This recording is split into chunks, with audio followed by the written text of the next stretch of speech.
अभिराम वाणी पर आपका हार्दिक स्वागत है। अभिराम साहित्यिकी के इस यूट्यूब मंच पर मैं उमेश महादोशी आपको सादर प्रणाम करता हूँ। मित्रों, आज मंगलवार है। आज के विविधा कार्यक्रम में मैं प्रस्तुत हूँ वरिष्ठ कथाकार श्री मधुदीप जी के लघु कथा संग्रह समय का पहिया पर संक्षिप्त चर्चा लेकर। किंतु चर्चा से पहले आज एक निवेदन है। यदि आपको हमारे इस मंच से जुड़ना अच्छा लग रहा हो तो कृपया इसे सब्सक्राइब अवश्य कर लें, साथ ही अपनी प्रतिक्रिया से भी हमें अवगत कराते रहें। तो हम करते हैं बात श्री मधुदीप जी के लघु कथा संग्रह समय के पहिया पर। कथाकार मधुदीप जी का कथा साहित्य की तीनों विधाओं उपन्यास, कहानी और लघु कथा में निरंतर सृजन कर रहा है। वह केवल सृजन से ही नहीं जुड़े रहे, अपितु उन्होंने संपादन और प्रकाशन के क्षेत्र में भी पूरी ऊर्जा के साथ काम किया है। लेकिन उन्होंने सर्वाधिक कार्य लघु कथा पर ही किया है। लघु कथा में उनके सृजन और सृजनेतर यानी संपादन व प्रकाशन कार्य दोनों में अनेक कोण दिखाई देते हैं। लघु कथा संपादन व प्रकाशन में उन्होंने जितना और जैसा कार्य किया है वह दुर्लभ है। संग्रह, संकलन, सिद्धांत और विमर्श सभी कुछ तो पड़ाव और पड़ताल श्रृंखला में सहेजा गया है। कालजयी लघु कथाओं के माध्यम से की गई चर्चा हो, नमिता सिंह के माध्यम से की गई चर्चा हो, 66 लघु कथाकारों की 66 लघु कथाओं के प्रमुख पात्रों के माध्यम से की गई चर्चा हो, व्यक्तिगत लघु कथाकारों के प्रतिनिधि सृजन यानी कि उनकी 66 लघु कथाओं पर की गई चर्चा हो, ये सब चीज़ें हमें किसी एक दिशा में ले जाकर सीमित नहीं करती, किसी न किसी तरह अलग अलग कोणों से सामना करवाती हैं। मधुदीप जी ने इस श्रृंखला से इतर भी महत्वपूर्ण पुस्तकें दी हैं, जिनमें नई सदी की धमक जैसा अलग महत्व का संकलन भी शामिल है। जहाँ तक उनके लघु कथा सृजन का प्रश्न है, कई बार ऐसा लगता है कि उनका सृजक उनके अंदर के संपादक पर दृष्टि गड़ाए हुए है।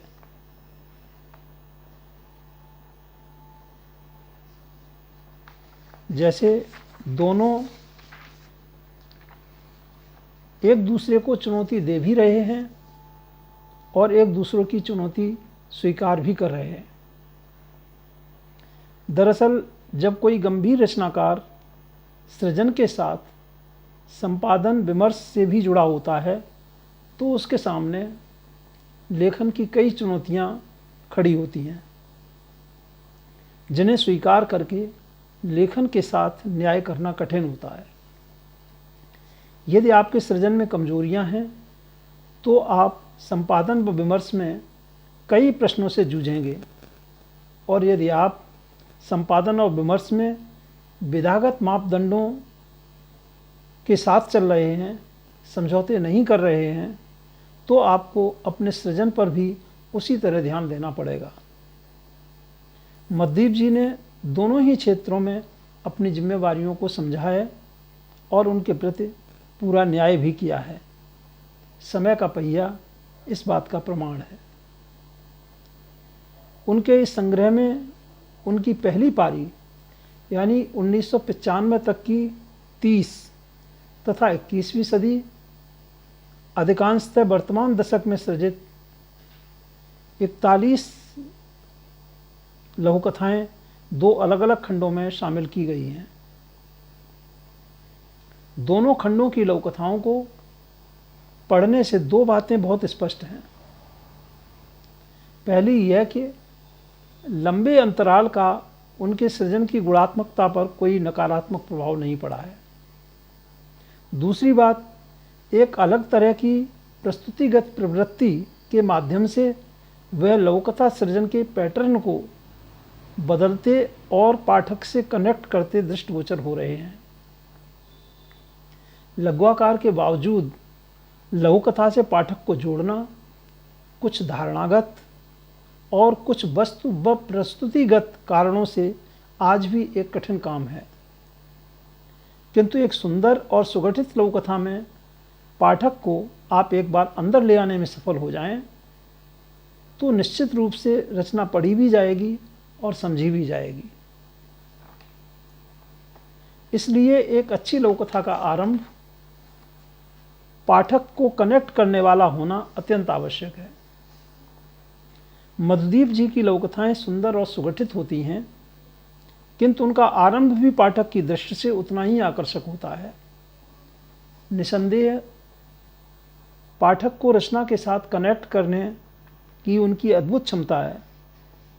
इसके लिए वह लघुकथा का आरंभ कहीं किसी लंबी कथा के मध्य में किसी रोचक प्रसंग से पाठक को जोड़ने जैसे सलीके से करते हैं, जैसा कल ही की बात है लघुकथा में हुआ है।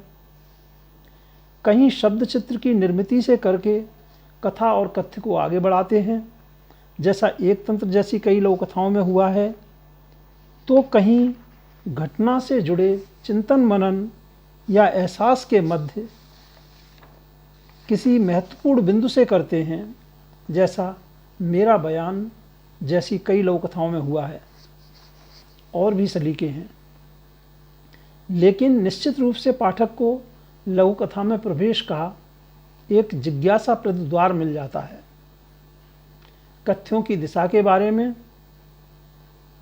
कहना प्रासंगिक होगा कि उनके अद्यतन और आधुनिकता से संपृक्त होने से अधिक महत्वपूर्ण उनका जीवन को जीने योग्य बनाने का संकेत संप्रेषित करना है।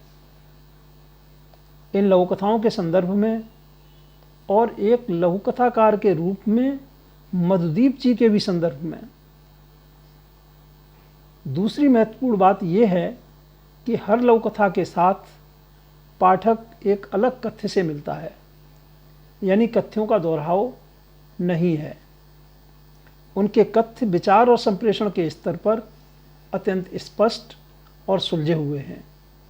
सामान्यतः किसी तरह की जटिलता उनमें नहीं है। इन लघुकथाओं को पढ़ते हुए एक विशेष चीज़ की ओर मेरा ध्यान जाता है। वह है इनमें एक विशेष तरह की विकिरणीय ऊर्जा का समावेश। सामान्यतः लघुकथा के संदर्भ में ऐसी किसी ऊर्जा की चर्चा मेरे ध्यान में नहीं आई है, इसलिए नहीं कह सकता कि इस संदर्भ में मेरा सोचना कितना औचित्यपूर्ण है, लेकिन मुझे तत्वतः भी ऐसा लगता है कि हमें इस तरह की ऊर्जा की उपस्थिति को लघुकथा की शक्ति बढ़ाने वाले यंत्र के रूप में देखना चाहिए। मधुदीप जी की अधिकांश लघुकथाओं में प्रस्तुति, कथ्य की निर्मिति और संप्रेषण जैसे विभिन्न स्तरों, यहाँ तक कि कहीं कहीं शीर्षक के स्तर पर भी एक अलग किस्म की ऊर्जा का विकिरण होता प्रतीत होता है। मैंने जो थोड़ा सा समझने का प्रयास किया है, कहीं प्रतिरोध का आभास, कहीं पात्र के व्यक्तित्व में निहित तो कहीं लेखक के व्यक्तित्व से संप्रेषित स्वाभिमान का भाव, तो कहीं रचनात्मकता को मानवीय जीवन में निहित स्व से संबद्ध करने का भाव जैसा प्रतीत होता है। इन सब का संयुक्त या अपनी बात को प्रभावपूर्ण ढंग से रखने का कोई ठसक जैसा अन्य भाव भी हो सकता है। हो सकता है लेखक के अपने स्वभाव से पात्रों में अंतरित होने वाला कोई अवशिष्ट प्रभाव हो। जो भी हो, यह ऊर्जा हमारे पाठकीय मन पर एक ऐसा प्रभाव अवश्य छोड़ती है जिसमें चीज़ों को समझने की प्रेरणा निहित है। कुछ उदाहरण देना चाहूँगा। अबाउट टर्न लौकथा में सेना नायक की तेज आवाज़ सुनने के बाद वे उठे और उनके पांव पार्क से निकलकर अनुभव घर आश्रम की ओर मुड़ गए।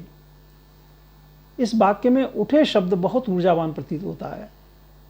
इसमें वैसी ही दृढ़ता और कठोरता निहित है जैसी सेना नायक और उसके अनुशासित सैनिकों में। ऐसा प्रतीत होता है कि उस क्षण सेना नायक और सैनिक दोनों ही कथा के प्रमुख पात्र राम प्रसाद जी के अंदर समाहित हो गए हों और उन्हीं के जैसी ऊर्जा से संपृक्त होकर राम प्रसाद जी अपने जीवन का एक कठोर और दृढ़ निर्णय ले पाए हों। अबाक लघुकथा के इन संवादों के क्षणों में सुखिया के व्यक्तित्व से भी ऐसी ही विशेष ऊर्जा के विकीर्णन का भान होता है। सुन, बस्ता अंदर रख और मेरे साथ चल। कहाँ? बेटा आश्चर्य से ताकने लगा। मास्टर जी के पास पूछता हूं कि वे तुझे कुछ पढ़ाते भी हैं या नहीं। लघुकथा किस्सा इतना ही है कि अनाम प्रमुख पात्र की ठसक देखिए। किस्सा कोताह यूं देखें तो कतई नया नहीं है, मगर इसने मेरे मन को मथ दिया तो मैंने भी इसे अपने पाठकों तक पहुंचाना जरूरी समझा। एक और लघुकथा, हाँ मैं जीतना चाहता हूँ। लघुकथा में अधिकारी की जिज्ञासा वह आगे क्या करना चाहता है कि प्रत्युत्तर स्वरूप प्रमुख पात्र द्वारा अपने विदाई वक्तव्य में कहा गया संवाद, मैं जिंदगी से खुलकर बातें करना चाहता हूँ। सिर्फ बातें ही नहीं करना चाहता, जिंदगी से अपनी बातें मनवाना भी चाहता हूँ। हाँ, मैं जीतना चाहता हूँ। यह संवाद भी उस पात्र के व्यक्तित्व से विकीर्णित हो रही विशेष ऊर्जा का वाहक है। इस तरह की ऊर्जा मधुदीप जी की अनेक लघुकथाओं में विकीर्णित होती दिखती है। उनकी लघुकथाओं की प्रभावोत्पादकता के संदर्भ में इस ऊर्जा का नोट लिए बिना बात पूरी नहीं हो सकती। निश्चित रूप से शिल्प और कथ्य संप्रेषण सभी दृष्टि से समय का पहिया महत्वपूर्ण लघुकथाओं का संग्रह है, ऐसा मेरा विश्वास है। ये है समय का पहिया।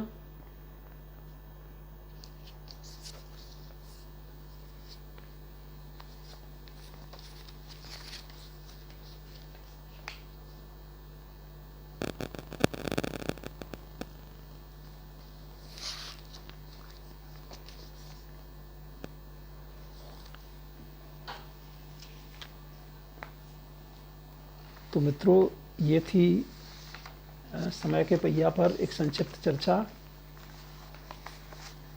आप अपनी प्रतिक्रिया से अवगत कराएंगे तो अच्छा लगेगा। धन्यवाद। नमस्कार।